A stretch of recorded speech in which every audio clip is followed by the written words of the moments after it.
अब बहुत ज्ञान का, बहुत गूढ़, बहुत अच्छा विषय मैं आपको बतलाने जा रहा हूं, ध्यान पूर्वक सुनिएगा, बहुत ध्यान से शांति से बैठ जाओ और प्रेम पूर्वक सुनिएगा।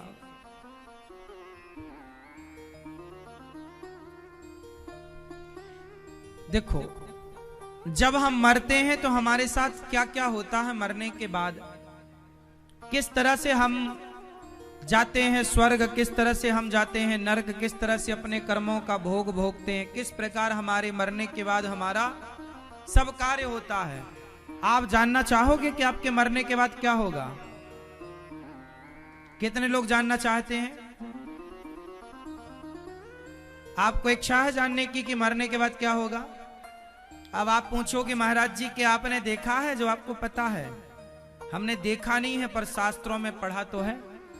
महात्मा गांधी को हमने देखा थोड़ी है, पर पढ़ा है इतिहास में उनके बारे में। पृथ्वीराज चौहान को हमने देखा थोड़ी है, झांसी की रानी को देखा थोड़ी है। यदि इतिहास की पढ़ी बातें हमने देखा नहीं है पर पढ़े हैं तो उन पर यकीन कर रहे हैं। ऐसे ही जैसे इतिहास पर आप यकीन करते हैं, ऐसे वेद पुराण पर भी यकीन कीजिएगा, क्योंकि देखा तो किसी ने झांसी की रानी को भी नहीं है, महाराणा प्रताप, पृथ्वीराज को भी आप में से किसी ने नहीं देखा, पर इतिहास में उनके बारे में पढ़ा गया है। तो हमारे शास्त्र सबसे पुराने इतिहास, वेद क्या है? इतिहास।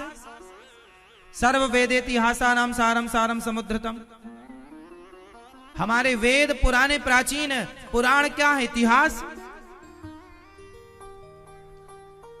सबसे पुराना इतिहास है महाभारत और पुराना इतिहास है रामायण।